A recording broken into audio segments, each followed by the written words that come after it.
मैं फिर से कहता हूं, सीएए देश का कानून है, पत्थर पर लकीर है, ये वास्तविकता है, ये लागू होगा ही होगा और इस चुनाव के पहले होगा। सीएए किसी की भी नागरिकता लेने का कानून नहीं है, छीनने का कानून नहीं है। इस देश की माइनॉरिटी को और विशेषकर मुस्लिम भाइयों को भड़काया जा रहा है।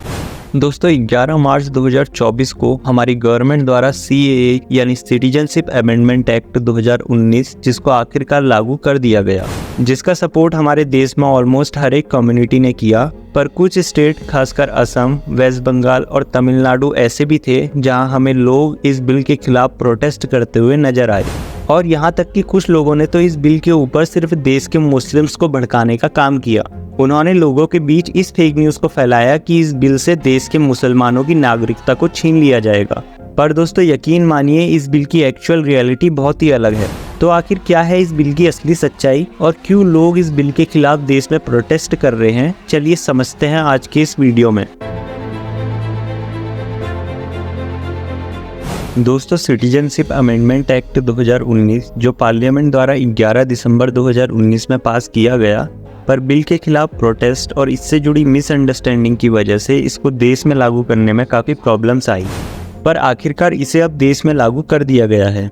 ये बिल कहता है कि अगर कोई भी व्यक्ति हिंदू, सिख, बुद्धिस्ट, जैन, पारसी या फिर क्रिश्चियन कम्युनिटी से बिलोंग करता है, जो बांग्लादेश, पाकिस्तान या अफगानिस्तान से 31 दिसंबर 2014 या उससे पहले इंडिया में आया है, अब वो इलीगल इमिग्रेंट नहीं रहेगा, उसे यहाँ की सिटीजनशिप दे दी जाएगी, जिसके लिए उसे कोई भी लीगल डॉक्यूमेंट दिखाना होगा। और अगर उनके पास डॉक्यूमेंट नहीं है तो उन्हें इंडिया में 6 साल से ज़्यादा रहने का कोई प्रूफ देना होगा। इंडियन सिटीजनशिप को वैसे तो एक्वायर करने के बहुत से तरीके हैं, जिनमें से ही एक तरीका है बाय नेचुरलाइजेशन, जिसमें ये कहा जाता है कि जो भी व्यक्ति सिटीजनशिप लेना चाहता है उसको डेट ऑफ एप्लीकेशन से 1 साल पहले तक इंडिया में रहना होगा और उसके पहले के 14 सालों में से कम 11 साल आपको इंडिया में ही बिताने होंगे।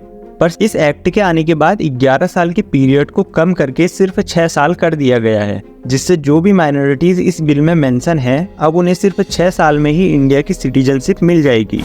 अमित शाह इस बिल को जस्टिफाई करते हुए कहते हैं कि ये बिल इन परसिक्यूटेड माइनॉरिटीज को बचाता है इन देशों की, क्योंकि इस बिल में जिन धर्मों को मेंशन किया गया है ये कुछ ऐसे धर्म है जिन्हें बांग्लादेश, पाकिस्तान और अफगानिस्तान में अटैक्स और डिस्क्रिमिनेशन का सामना करना पड़ता है। इसलिए हम इस बिल की हेल्प से उन्हें एक मौका दे रहे हैं कि वो इंडिया की सिटीजनशिप लेकर अपने फ्यूचर को सिक्योर करें। वैसे तो ये चीज़ सुनने में बड़ी ही लॉजिकल लगती है, क्योंकि हमने अक्सर ये देखा है कि इन मुस्लिम्स कंट्री में नॉन मुस्लिम लोग डिस्क्रिमिनेशन और अटैक्स को फेस करते हैं।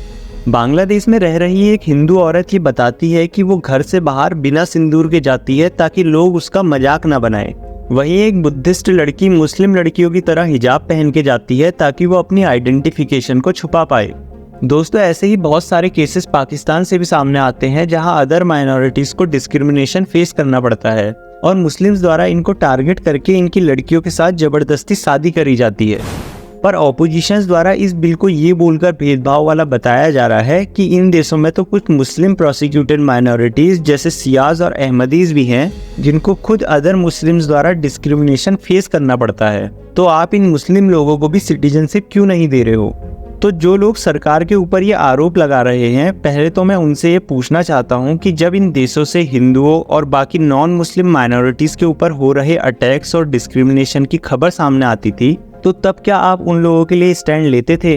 तब तो कोई ये नहीं बोलता था कि इन लोगों के साथ गलत हो रहा है। फिर जब आज उन्हें सिटीजनशिप दे रहे हैं तो आपको इसमें भी प्रॉब्लम हो रही है। और वैसे इस पर विश्वास करना मुश्किल है कि सियाज और अहमदीज जैसी मुस्लिम कम्युनिटी इन देशों में मुस्लिम होने की वजह से डिस्क्रिमिनेशन फेस कर रही है। पर अगर ऐसा हो भी रहा है तो उनके पास और भी ऐसी इस्लामिक कंट्रीज हैं जिनकी वो सिटीजनशिप ले सकते हैं। पर अदर माइनॉरिटीज़ जो रिलीजियस डिस्क्रिमिनेशन फेस कर रही है उनके पास इंडिया के अलावा कोई भी अदर ऑप्शन नहीं है। इन लोगों का ऐसा आरोप लगाना बिल्कुल इलॉजिकल इसलिए भी है क्योंकि इंडिया के पार्टीशन से ही धर्म के नाम पर पाकिस्तान और बांग्लादेश को बनाया गया। अब अगर इन देशों के मुस्लिम्स भी इंडिया में सिटीजनशिप लेने के लिए आएंगे तो इंडिया ने अपना पार्टीशन सहा ही क्यों? दोस्तों आप सभी को ये पता है कि पूरी दुनिया में बहुत सारे रिलीजन्स हैं, पर हिंदू, सिख, जैन और पारसी ये कुछ ऐसे धर्म हैं जिनका असली घर इंडिया है। अब ऐसे में अगर इन धर्मों के लोगों के ऊपर बाहर के देशों में टॉर्चर या डिस्क्रिमिनेशन हो रहा है तो ये हमारा फर्ज बनता है कि हम सीएए की हेल्प से उन लोगों को हमारे देश में लाए। जनवरी 2019 में जॉइंट पार्लियामेंट्री कमेटी ने एक रिपोर्ट में ये बताया था कि 31 दिसंबर 2014 से पहले पाकिस्तान, बांग्लादेश और अफगानिस्तान से 31,313 नॉन मुस्लिम लोग इंडिया में आए हैं। इसके साथ ही पश्चिम बंगाल में भी बांग्लादेश से मटुआ कम्युनिटी के 3 करोड़ से भी ज़्यादा लोग इंडिया में आए हैं, जो अब इस बिल के लागू होने से इंडिया की सिटीजनशिप के लिए एलिजिबल हो जाएंगे। और मैं आपको ये बताना चाहता हूँ कि ये मटुआ कम्युनिटी वेस्ट बंगाल में डायरेक्टली 15 लोकसभा सीट को इन्फ्लुएंस करती है। अब यहाँ पर सबसे बड़ी मिसअंडरस्टैंडिंग लोगों के बीच इस बात को लेके है कि इस बिल से इंडियन मुस्लिम्स की भी सिटीजनशिप को छीन लिया जाएगा। तो मैं उन लोगों को ये बताना चाहता हूँ कि ये बिल सिटीजनशिप देने का है, ना कि छीनने का। इससे हमारे देश के मुसलमानों का कोई लेना देना नहीं है, बल्कि इस बात को तो खुद हमारी गवर्नमेंट ने भी बोला है। और मैं आज स्पष्ट करना चाहता हूं, सीएए किसी की भी नागरिकता लेने का कानून नहीं है, छीनने का कानून नहीं है। इस देश की माइनॉरिटी को और विशेषकर मुस्लिम भाइयों को भड़काया जा रहा है। देश में किसी की भी नागरिकता सीएए छीन ही नहीं सकता, क्योंकि कानून में प्रोविजन ही नहीं है। दोस्तों, देश में कई जगह हमें इस बिल के खिलाफ प्रोटेस्ट भी देखने को मिला, जैसे खासकर असम, वेस्ट बंगाल और तमिलनाडु में। जब इस बिल को 2019 में पास किया गया था तब भी लोगों ने ऐसे ही प्रोटेस्ट करके इस बिल को सीधे सीधे एंटी मुस्लिम बता दिया था। देश में इसे लेकर बहुत बवाल हुआ, जिसमें 100 से भी ज़्यादा लोग इन प्रोटेस्ट में मारे गए। पर इसका सबसे ज़्यादा नुकसान उन नॉन मुस्लिम माइनॉरिटीज़ को हुआ जो काफ़ी सालों से सिटीजनशिप के लिए वेट कर रहे थे। देश में अभी भी जो प्रोटेस्ट चल रहे हैं वो उन लोगों द्वारा किए जा रहे हैं जो इलीगल इमिग्रेंट्स हैं, जिनके पास ना तो पासपोर्ट है और ना ही लीगल डॉक्यूमेंट। ये वही लोग हैं जो बांग्लादेश, पाकिस्तान और अफगानिस्तान से इलीगली इंडिया में आकर रह रहे हैं, और इनको इस बात का डर है कि कहीं इसके बाद गवर्नमेंट एनआरसी को लाके हमसे डॉक्यूमेंट प्रूफ ना मांग ले। वैसे दोस्तों, मेरा ये ओपिनियन है कि गवर्नमेंट को एनआरसी लानी चाहिए, ताकि देश में जो भी लोग इलीगल तरीके से आए हैं, जिनके पास ना तो डॉक्यूमेंट है और ना ही ये प्रूफ है कि वो कब से इंडिया में रह रहे हैं, इन सारे लोगों को आइडेंटिफाई करके इन पर कार्रवाई होनी चाहिए। और मेरा ये पूरा विश्वास है कि ऐसा करने से हमारे देश में हो रही डिस्टर्बेंस और क्राइम्स बहुत हद तक कम हो जाएंगे। वैसे भी जो लोग ये प्रोटेस्ट कर रहे हैं उनमें सबसे ज़्यादा संख्या रोहिंग्यास की है, जो इलीगल तरीके से इंडिया में बस चुके हैं, जिनका नाम अक्सर क्राइम्स में आता रहता है।